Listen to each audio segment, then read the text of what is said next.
we would like to invite Mr. Cheng Xiang to talk about the Chinese Communist Party regime, how to infiltrate the Hong Kong people, Hong Kong society, until 2019, fully crack down on Hong Kong democracy and human rights movement. And I believe Mr. Cheng Xiang have a very long-term journalism experience and have a lot of internal information as well. So, Mr. Cheng Xiang, would you please talk about this subject? Well, it is a sad story to tell. To me, Hong Kong is my homeland. I was brought up there, educated there, and enjoyed the freedom that I have been enjoying, and to tell how um, Hong Kong's pride developed, it is really a very sad story for me. And many people don't understand why there was such uprising against the communist regime in 2019 and leading to this very brutal suppression by the communists. Now, let me start from the very beginning. Since the Sino-British negotiation on the reversion of Hong Kong back to Chinese sovereignty, China has been telling the world, especially telling the Hong Kong people, that Hong Kong will have full autonomy. People they will adhere strictly to the principle of Hong Kong people running Hong Kong. While they make this statement openly and loudly, they are secretly sending people into Hong Kong. Why? Because they want to strengthen their base in Hong Kong. Now, how is this done? At that time, Hong Kong was still run by the British colonial government. How can they keep on sending people to Hong Kong? According to the Sino-British agreement, tacit agreement, Hong Kong will allow 150 residents from the mainland China to come to reside in Hong Kong, and this is the venue for China sending its people into Hong Kong. And since then, although they told Hong Kong people and told the whole world that they will not interfere with Hong Kong will enjoy a high degree of autonomy with Hong Kong people running Hong Kong. Yet, they are making use of this 150 people per day to send their cadres, to send their officials into Hong Kong stealthily. Why? Because they want to allow these people gaining permanent resident status in Hong Kong after they spent 7 years in Hong Kong. So they And send once they acquire this permanent resident status, they are eligible for all sorts of official positions in Hong Kong, because at that time, senior official positions, including the security forces, these positions are restricted to permanent residents of Hong Kong. So they have to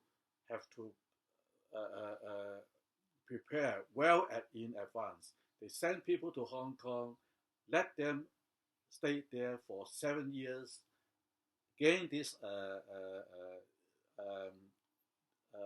permanent resident status, and then these people can enter all sorts of government posts. And that is a very significant way of infiltrating the Hong Kong government. And that is done well before 1997. So in other words, it is very, it's very important to take the CCP's promise with a grain of salt. They make promises which are very attractive, and what they are doing is quite the contrary. So this is a lesson for the whole world. We have to take China's, the CCP's promise with a grain of salt. May I say that the fact is what the Chinese said and what they are doing is a totally different thing. Exactly. So therefore, the Chinese Communist Party regime never stopped their own propaganda, their own goals, while they are saying to the world very beautifully support democracy. Yes. So this is the first lesson we have to learn. So we must remember, do never trust the Chinese Communist Party regime. Yes. So this is the first lesson to learn from Hong Kong's experience. Now, okay, the second lesson we have to learn about from Hong Kong's experience is that long before the takeover, right about in 1992 or 3, the Chinese Communist Party has already mapped out a plan to eliminate those politically undesirable elements in Hong Kong. The elements are specific political leaders? Let me tell you. Oh. They have identified 5 groups of people that they consider would be harmful to a post-1997 Hong Kong. Now, what are these 5 groups of people? First of all, journalists, then teachers, then social workers, then lawyers, and finally religious groups. Now, how do I know? I have read an internal report written by the CCP men in Hong Kong. They were sent to Hong Kong to size up the political opposition in Hong Kong. They want to identify what are the people that would be potentially against the communist regime after the handover. And this report by the CCP intelligence people come up concluding that these 5 groups of people will be endangering Hong Kong's prosperity and stability after handover. Now, that report that I read was submitted to the central government in roughly 1992 or 3, I forgot the exact date. But with the benefit of hindsight, if you look at what the national security law, the present-day national security law is targeting, this is exactly these 5 groups of people. That is a target people well planned ahead of time. Exactly.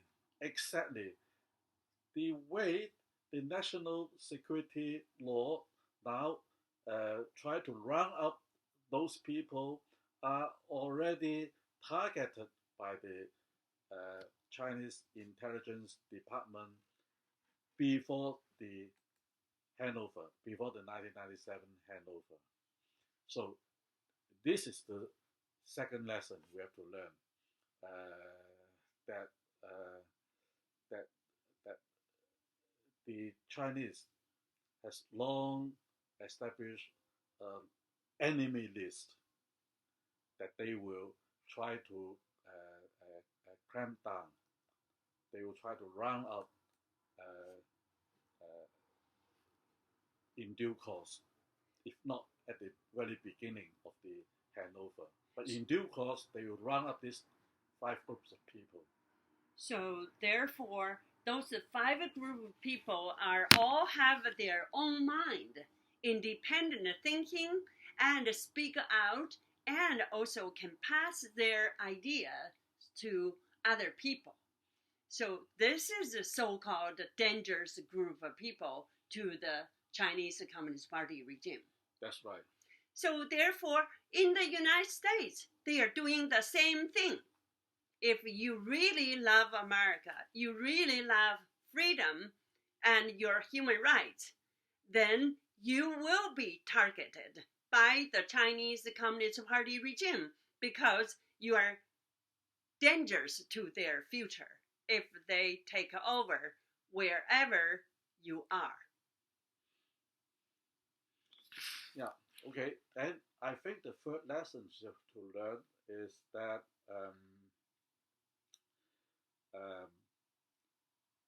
very soon after the handover, the Chinese began to meddle into Hong Kong's affairs.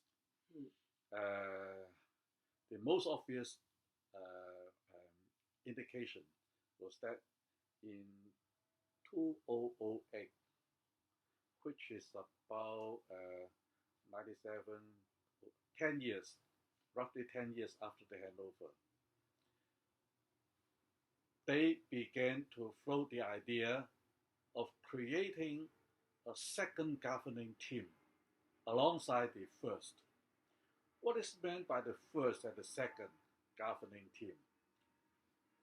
The first governing team refers to the formal Hong Kong SAR government as created under the Basic Law, which is the mini constitution of Hong Kong, the legitimate official Basic Law enshrined government.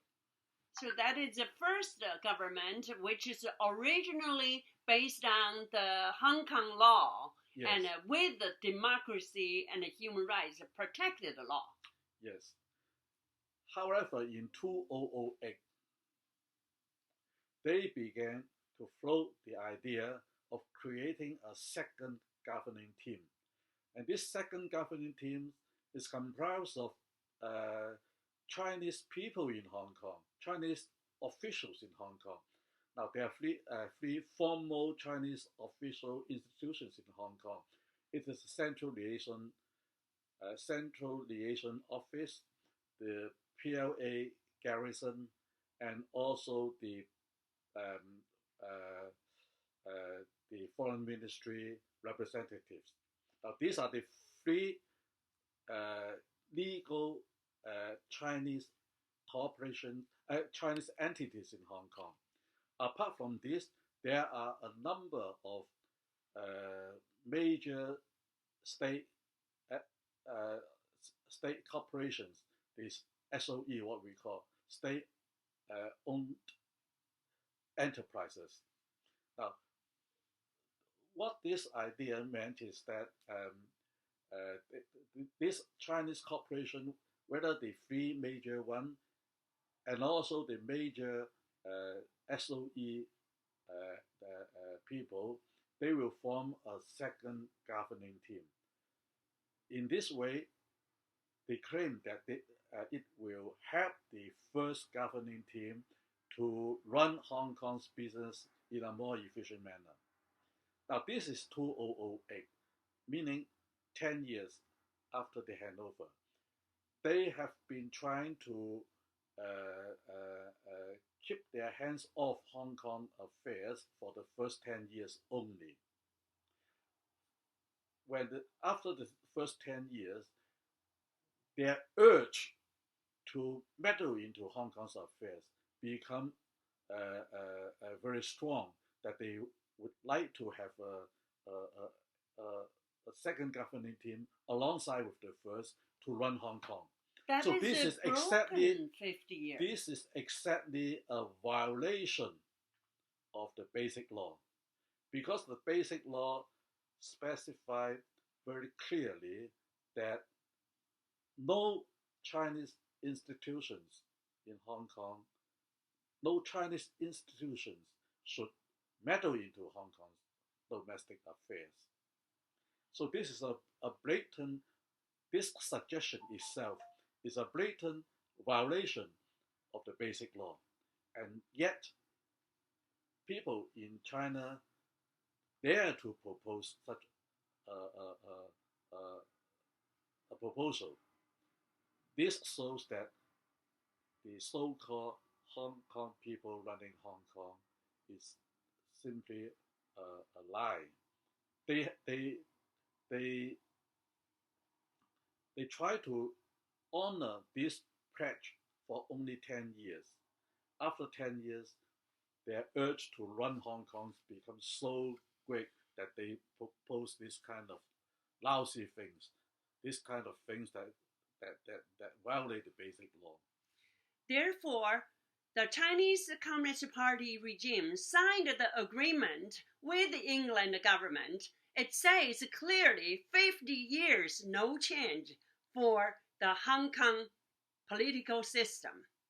But actually, only after 10 years, they have already prepared to take over, have an entire system prepared, taken over by the Chinese Communist Party.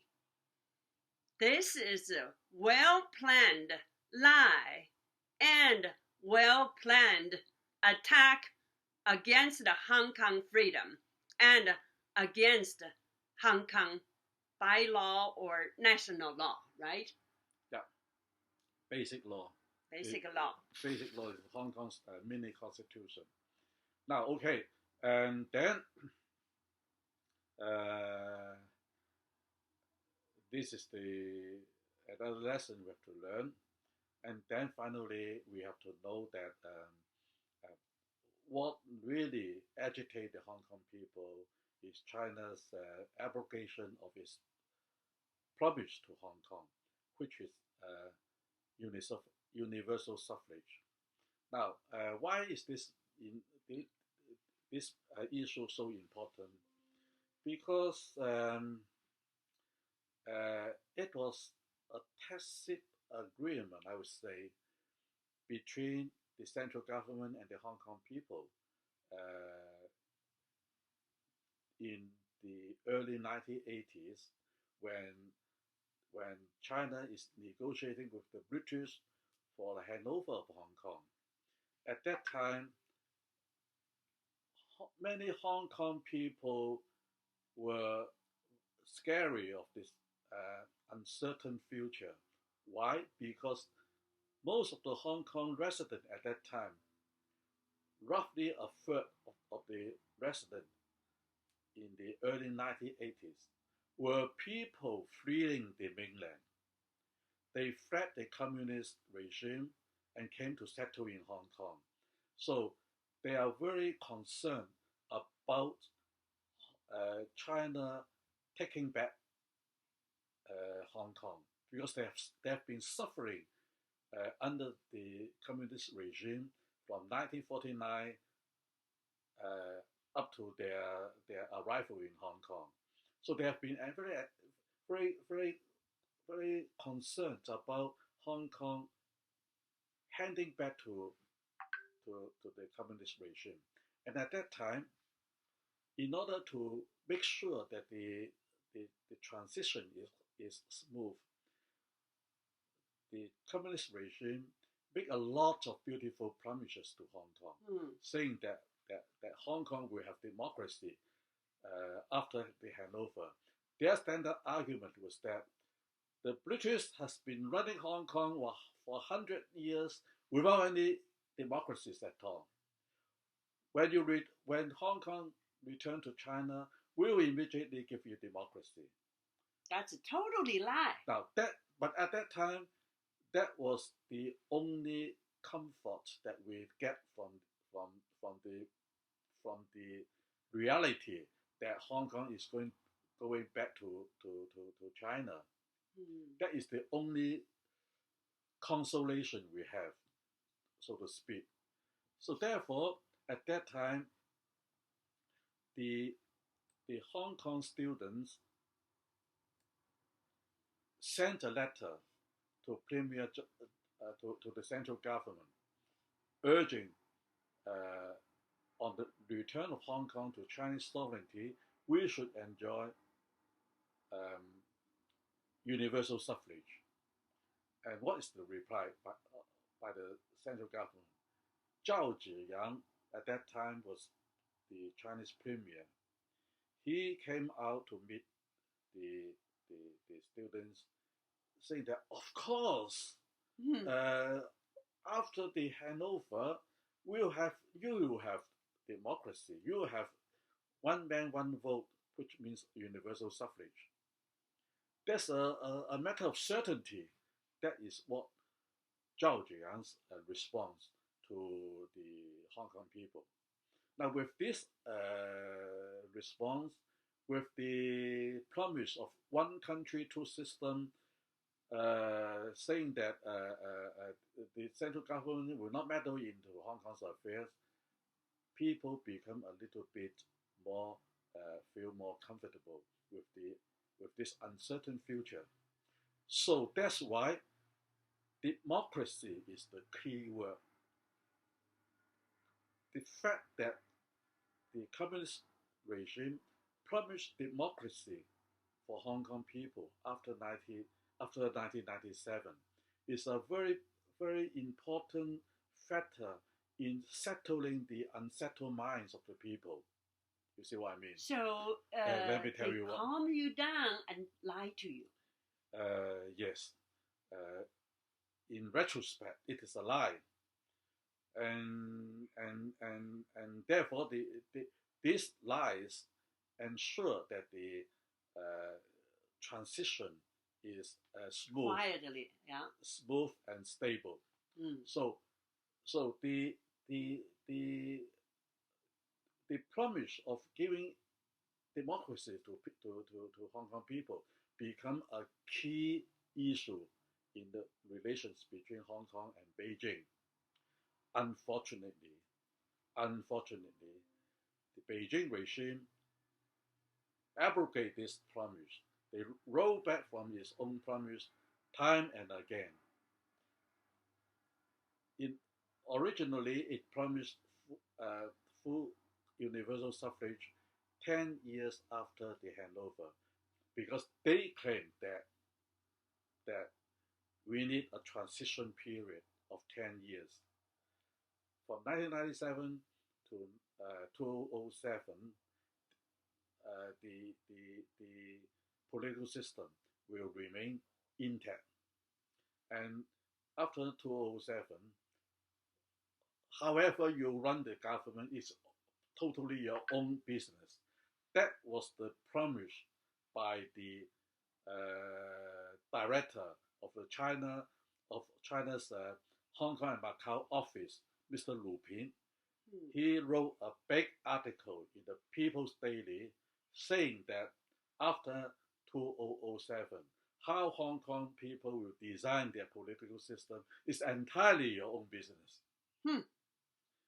That was in black and white, written in the People's Daily.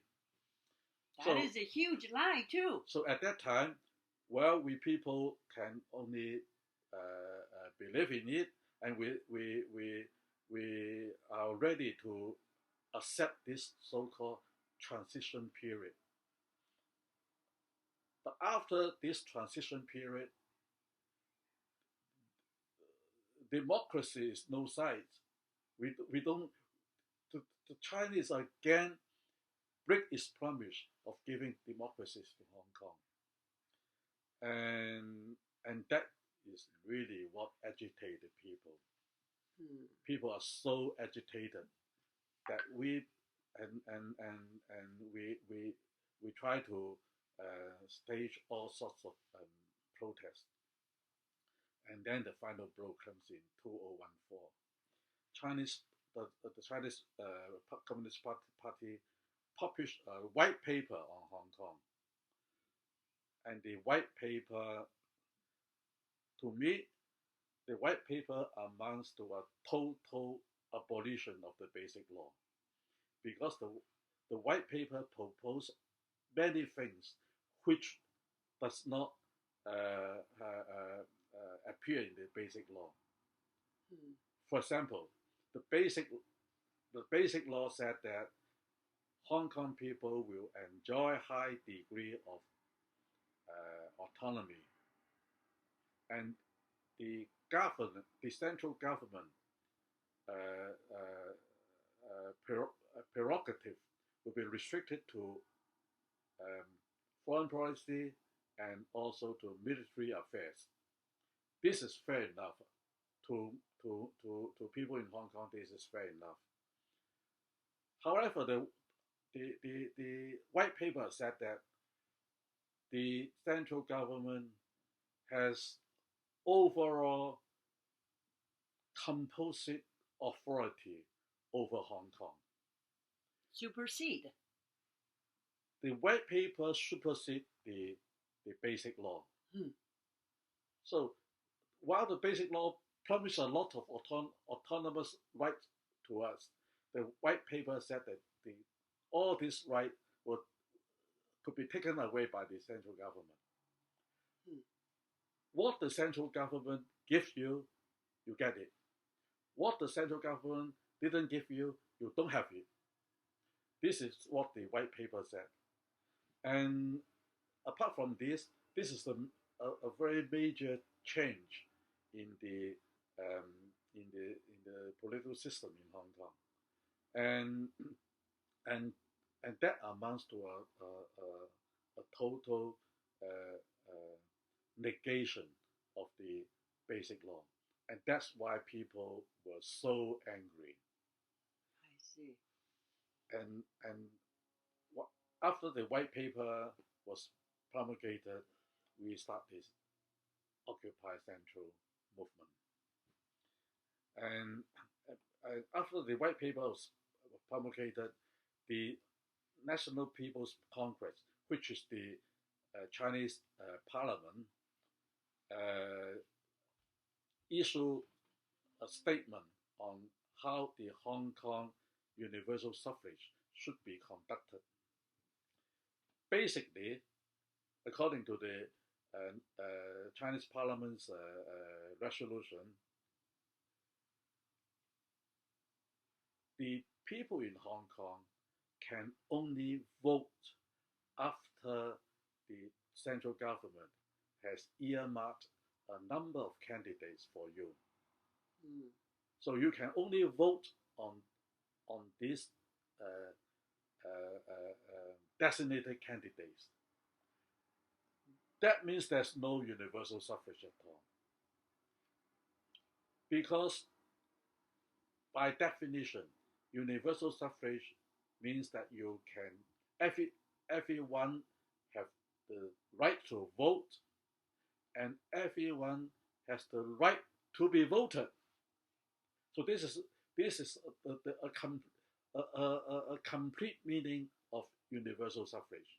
You have the right to vote, and you have the right to stand for election. Now, what the Chinese Parliament's resolution was to take away your right to be voted, the right to stand for election, and simply give you the right to vote. But the right to vote is to vote on a number of people prescribed by the central government. And this is no democracy at all. Hmm. And at that time, I point out in an article, I point out that this is a very rude and brutal violation of the consensus reached among the Basic Law drafters at that time. So it's a violation of a Hong Kong-based law, and the central government controlled it. The spirit of the Basic Law. I pointed out that because I've been covering the entire process of this Basic Law formulation process, I pointed out that during the drafting of the Basic Law, there has been 3 occasions when the drafters from Hong Kong and the drafters from Beijing debated on the meaning, the exact meaning of universal suffrage. And the understanding was that universal suffrage means everyone has the right to vote, everyone has the right to elect, everyone has the right to be elected. So this is a complete definition of universal suffrage. And the law drafters from both Beijing and from Hong Kong has debated on this issue on 3 occasions, and then they come to the understanding, come to the consensus that universal suffrage means that everyone has the right to vote, and everyone has the right to be voted or to stand for election. Now, what the Chinese Parliament did was to take away your right to be elected, only to give you the right to vote, but to vote on a list prescribed and endorsed by the central government. And certainly this is not what we want. You see, this is a complete violation of the spirit of universal suffrage that the consensus that reached among the law drafters, the Basic Law drafters from both Beijing and Hong Kong. And because of this, Professor Benny Tai started this Occupy Central movement in 2014. And in other words, this is Hong Kong's resistance after the Chinese government has time and again breached its commitment to Hong Kong. And worse still, in 2014, when the white paper comes out, the British government say that, hey, this is a violation of the joint Sino-British declaration. The Chinese said that, oh, sorry, the joint declaration is outdated now. It has become a historical document now, and there's no legal authority over the situation in Hong Kong now. That was 2014? That is 2014. Wow, that's a way even before the crackdown in 2019. Yes, so that is all this breach of promises to Hong Kong. That's the breach of this international commitment to Britain and to the United Nations. You know, the joint declaration was deposited in the UN, and therefore it should be an international commitment that China has to honor. The reason why China at that time agreed to deposit the joint declaration in the UN is to show the world that China is going to honor these treaty commitments.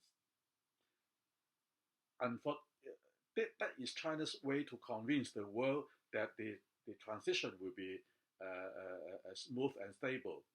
However, only in 2004 is said that the joint declaration is becoming outdated and have no value over no legal value over Hong Kong now. So this is another example of China the CCP blatantly breached its promise to the international community and also its promise to Hong Kong. So that is in 2014. I see. So then, ever since then, the Chinese Communist Party regime just went to further and further and push down the basic Hong Kong basic law and started fully using their own so-called law and its own systematic entire different system. Yeah. And then then comes finally to the 2019 saga. Now, in 2019, the SAR government enacted a law or amended a law, the extradition law.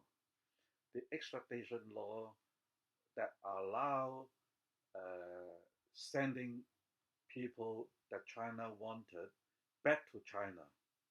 Now, this is the final blow to Hong Kong's one country, two system. And therefore, more than 1 million people took to the street to protest against this law.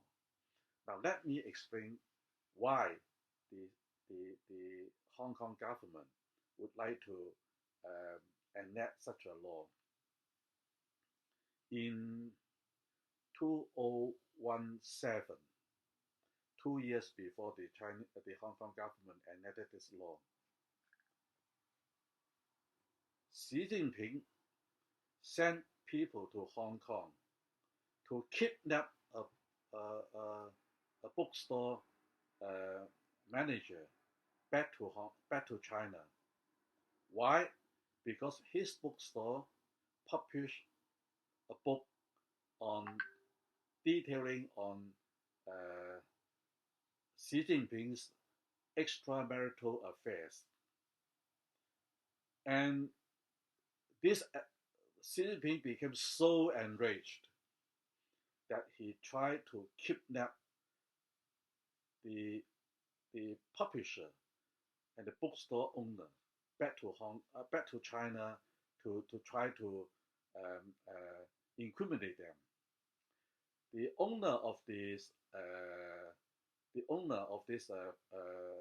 publisher of this book, Mr. Gui Minhai, was kidnapped in Thailand, kidnapped from Thailand back to China. And then they sent people to Hong Kong to kidnap the bookstore owner back to China. And this caused a lot of a huge uproar in Hong Kong, because this is a blatant violation of the legal system in Hong Kong.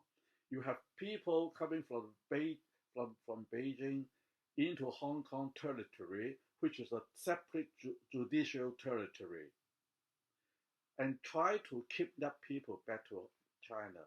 And this is a blatant violation of the legal system in Hong Kong. And therefore, of course, there was an uproar in Hong Kong. The resistance against such act was so fierce that Beijing has no way but to yield to this pressure, and they released the bookstore owner that was kidnapped to Beijing, and released him, asked him to keep his mouth shut, and released him back to Hong Kong. Gui Minhai is not that fortunate, because Thailand didn't protest against this kidnapping.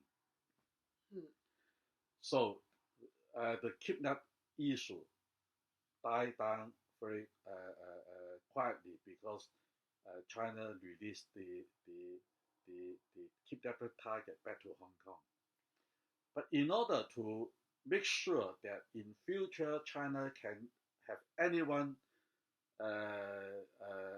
extradited back to the mainland, China want Hong Kong to amend its current extradition law. Now, the essence of this extradition law is that the law specifically excludes China. The original law specifically excluded China from the law itself.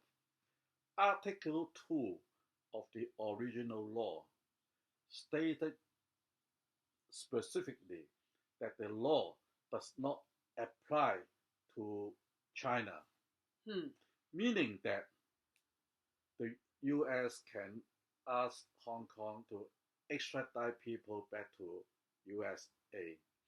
England can ask Hong Kong to extradite the suspects back to England for trial, etc. All other countries having extradition arrangement with Hong Kong can ask Hong Kong government to extradite convicts back to the countries where they committed crime. But the law itself specifically excludes China from this kind of arrangement. Now, you must ask why this was the case. Why China was specifically excluded? It was because we want to create a firewall between the two systems, between the two judicial systems. I see. So that China's judicial authority does not have any interference over Hong Kong. Uh-huh. Okay, this is the original purpose of the extradition law, of the original extradition law. Now, I want to point out also that this extradition law, the original extradition law, was passed in 1997. In 1996, with the agreement of China, because at that time, every original law that is existing in Hong Kong that was supposed to be effective after 1997 has to be vetted by a joint liaison group composing of China and British officials. This joint liaison group will examine every law that is going to be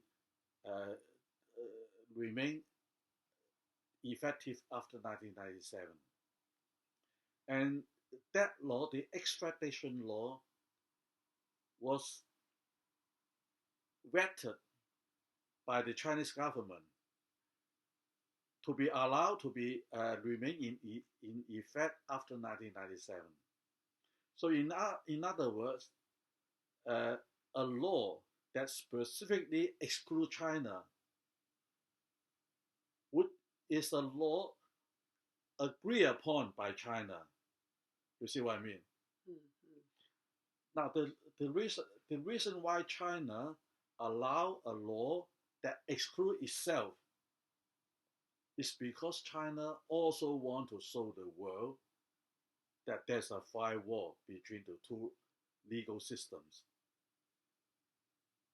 That will enhance the international society's confidence in Hong Kong, that the Chinese system will not corrupt the local judicial system.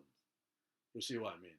Mm. So this extradition law is a very important firewall between the two legal systems. And with this firewall in place, people in Hong Kong and the entire international community will have more confidence in post-1997 Hong Kong. You see So what I mean? Hong Kong people will be protected by the basic law instead of the Chinese law. Exactly. Now, what the Hong Kong government want to do in 2009, 2019 is to amend this extradition law. And what is the major amendment it made was to take away Article 2. The original law, the Article 2 of the original law stated specifically that this law will not apply to China. And what the Hong Kong government did was to take away this article. In other words, the SAR government took down this firewall between the two legal systems. So they basically eaten up or merged Hong Kong into the mainland China at that point. Yes, and that is the reason why 1 million people took to the street in protest against. We saw that every day. In protest so against this very stupid movement. Wow. And then China claimed that this 1 million of people were inspired by foreign enemies, by the US, trying to make use of Hong Kong to destabilize the CCP regime, and therefore Hong Kong endangers national security. It's a bullshit. Yes. It's complete bullshit. Now, if your audience listen to me explaining in details how step by step the Chinese regime try to take over Hong Kong step by step, you will certainly understand that we are not inspired by foreign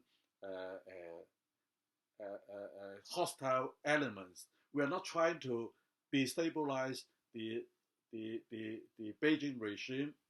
We just want to get what we were promised. So Hong Kong people basically have 1 million people went to street just demand for your own rights and under the protection of Hong Kong basic law. But the Chinese Communist Party regime just declared you are behind the foreign power and it's not yourself want to go to the street. Basically want to lie and just like a Tiananmen massacre, when they did it, they said America was behind the Chinese 1989 democracy movement. And then in 2019, they label Western world have been supported and initiated the Hong Kong millions of people day after day went to the street.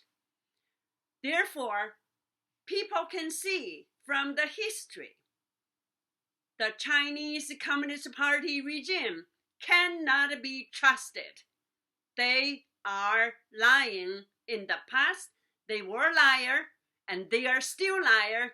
They will be liar and they have the target is taking over the entire world. Therefore, do not trust the Chinese Communist Party regime, no matter what they say, no matter what they promised you, because it is an empty promise and underneath the table, they have another plan against you. I think Hong Kong people now probably woke up, understood, but it's too late. True. Therefore, we hope Americans and the whole world need to be alert from what happened in Hong Kong. A few days ago, the United States government, Mr. Blinken, and also President Biden said the United States could use force to protect Taiwan. I hope this is real. Do not change.